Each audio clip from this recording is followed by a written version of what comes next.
नमस्कार. आपल्या सर्वांचे कृष्णासखी कलाकुसर या यूट्यूब चॅनलवर पुन्हा हार्दिक स्वागत. आज आपण हे सुंदर गुलाबाचे फूल बनवायला शिकणार आहोत. त्यासाठी तुम्ही हा व्हिडिओ शेवटपर्यंत बघा आणि असेच फूल बनवायला शिका.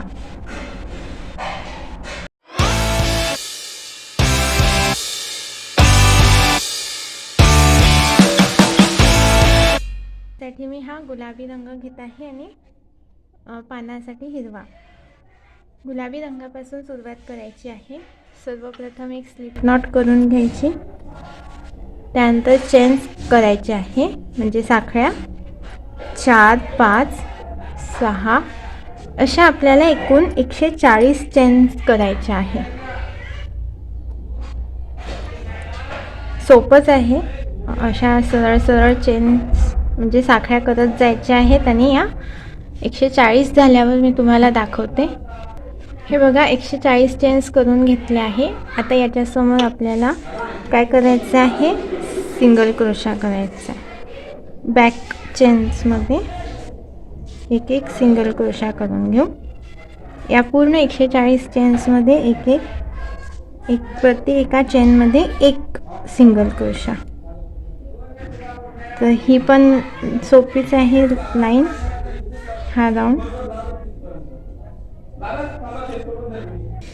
हे बघा, अशा प्रकारे सिंगल क्रोशा करून घेत आहे आणि हे 140 झाल्यावर मी तुम्हाला दाखवते.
इथपर्यंत आपण हे डिझाईन करून घेतली आहे. आता यानंतर काय करायचं आहे, 4 चेन सोडून आपण एक डबल क्रोशा केला आणि नंतर इथे 4 चेन आणि पुन्हा तिथेच एक डबल क्रोशा.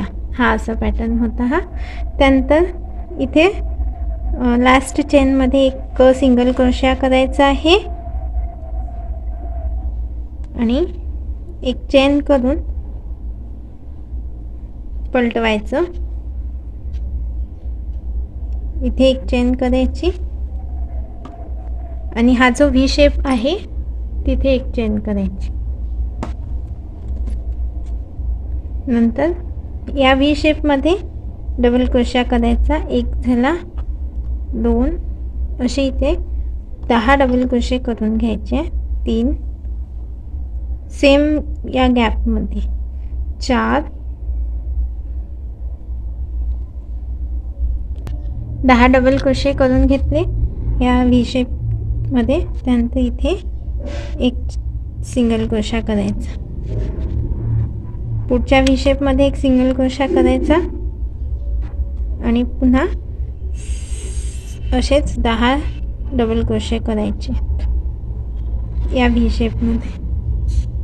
जसे आपण इथे केले आहे, इथे जसे केले आहेत असे प्रत्येक व्ही शेपमध्ये 10-10 डबल क्रोशे करायचे. नेक्स्ट जो इथे एक असा उलटा व्ही आहे ना, तिथे सिंगल क्रोशाने जोडायचं. पुन्हा नेक्स्ट व्ही शेपमध्ये असेच 10 म्हणजे 10 डबल क्रोशे करून घ्यायचे. हे सगळ्या याच्यात करून झाल्यानंतर दाखवते मी. अशा प्रकारे आपण ह्या पाकळ्या बनवून घेतल्या आहे. या पूर्ण पट्टीवर नाही बनवायचे आहे. शेवटी 10 हे व्ही शेप आहेत. 1 2 3 4 5 6 7 8 9 10 व्ही शेप सोडून द्यायचे आहे. फक्त इथपर्यंतच करायचं आहे. त्यानंतर हा धागा कापून घेऊ. हिरवा धागा जोडायचा आहे. आता आपल्याला पानाचा भाग करायचा आहे. त्यासाठी हा हिरवा धागा घेत आहे.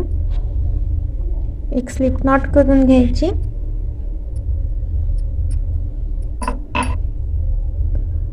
आणि इथे सिंगल क्रोशाने जोडायचं.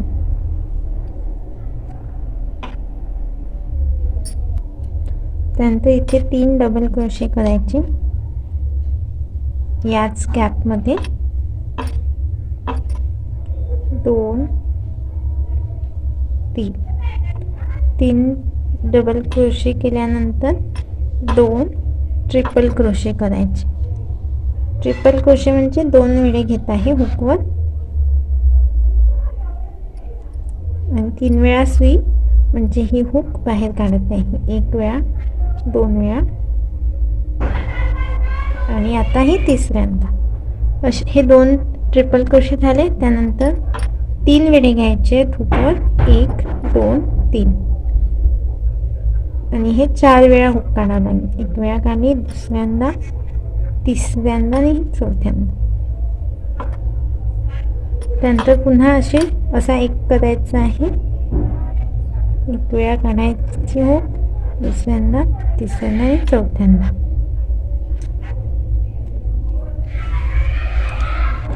त्यानंतर 3 चेन करायच्या. 1 2 3. पुन्हा याच ठिकाणी असेच 4 वेळे घेऊन हा ट्रिपल क्रोशापेक्षा पण एक थोडा मोठा असा स्टिच करायचा आहे 2 वेळा. त्यानंतर 2 ट्रिपल क्रोशे. 1 2 3 वेळा हुक काढत आहे. ट्रिपल क्रोशासाठी असे 2 बनवायचे. 2.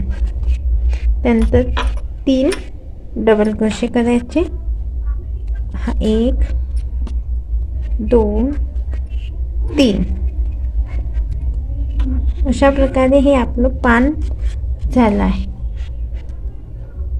त्यानंतर नेक्स्ट गॅपमध्ये एक सिंगल क्रोशा करायचा. पहिले 3 चेन करायच्या. हे पान झाल्यानंतर पहिले 3 चेन करायच्या आणि इथे नेक्स्ट गॅपमध्ये नेक्स्ट जो व्ही शेप आहे इथे सिंगल क्रोशाने जोडायचं. नेक्स्ट म्हणजे ही वाली 1 2 3 चेन केल्यानंतर ही जी गॅप आहे इथे सिंगल क्रोशाने जोडायचं. हा जो व्ही शेप आहे नेक्स्ट तिथे सिंगल क्रोशाने जोडायचा. नंतर पुढच्या ह्याच्यात एक सिंगल क्रोशा, त्याच्या पुढच्या ह्याच्यात एक सिंगल क्रोशा. म्हणजे हा व्ही शेप, एक व्ही शेप सोडून देत आहे आपण. आता इथे पुन्हा असंच पान बनवायचं आहे. 3 डबल क्रोशे, 2 3 डबल क्रोशे, नंतर 2 ट्रिपल क्रोशे. 1 वेळा झाला, दुसऱ्यांदा 2 ट्रिपल क्रोशे. आता 4 वेळे घ्यायचे आणि 3 वेळा हुक बाहेर काढायची. 4 वेळा हुक बाहेर काढायची. असं पुन्हा एकदा करत आहे, म्हणजे एकूण 2 वेळा. तेथे 3 चेन आणि हा जो पॅटर्न आहे आता हा उतरत्या क्रमाने जाईल. पहिल्यांदा 4 वेढे घेऊन बाहेर काढायची. 3 वेढे घेऊन 4 वेळा हुक बाहेर काढायची. 2, हे बघा 3 वेढे घेतले, एकदा हुक बाहेर काढली, दुसऱ्यांदा, तिसऱ्यांदा आणि चौथ्यांदा काढते. आता ट्रिपल क्रोशे करायची, म्हणजे 2 वेढे घ्यायची आणि 3 वेळा हुक बाहेर काढायची. 1,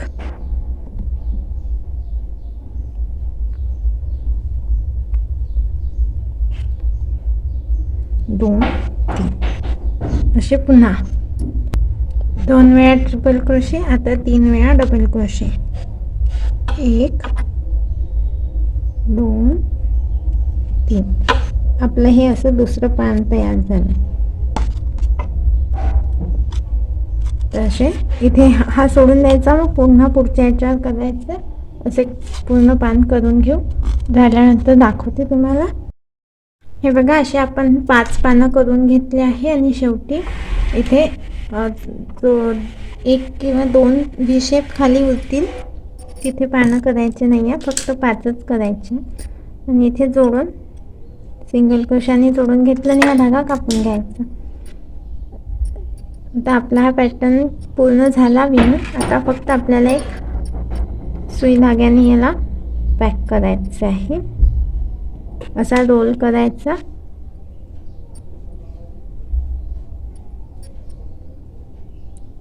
थोडा सैल करायचा, म्हणजे फुल मोठं दिसेल.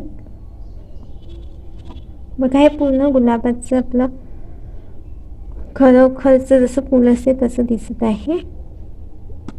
आणि याच्या भोवती असे पानं.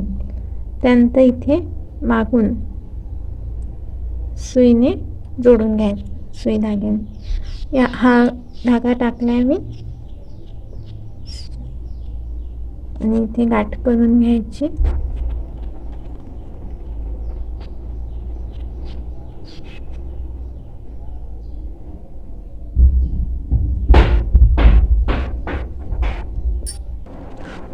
हे बघा, असे हे मागून सगळ्या पाकळ्यांना घेऊन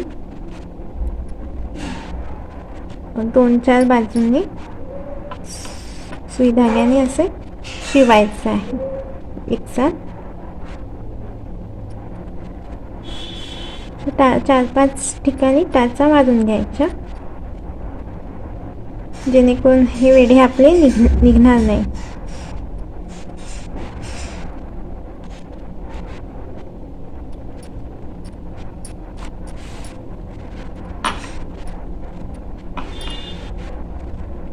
आणि इथे जोडून एक गाठ करून घ्यायची. असे मी 5 वेढे जोडून घेतले. हे सगळे एकत्र गाठ करून घेते. ह्या धागा कापून घेऊ. इथे आपलं हे सुंदर असं गुलाबाचं फूल पूर्ण झालं आहे. बघू शकता, खूप सोपं आहे आणि कमी पण वेळ लागतो. शोसाठी तुम्ही हे आपल्या टी टेबलवर ठेवू शकता किंवा देवाजवळ पण ठेवू शकता. आपण गौरी गणपतीला जी सजावट करतो तेव्हा हे खूप सुंदर वाटते आणि प्लास्टिकच्या फुलांपेक्षा कधीही हे चांगलं आणि टिकाऊच राहणार आहे. तर तुम्हाला हे फूल कसे वाटले ते मला कमेंटमध्ये सांगा. लाईक करा आणि इतरांना सुद्धा शेअर करा. तसेच माझ्या चॅनलवर नवीन असाल तर सबस्क्राईब करून बेल आयकॉन सुद्धा प्रेस करून ठेवा.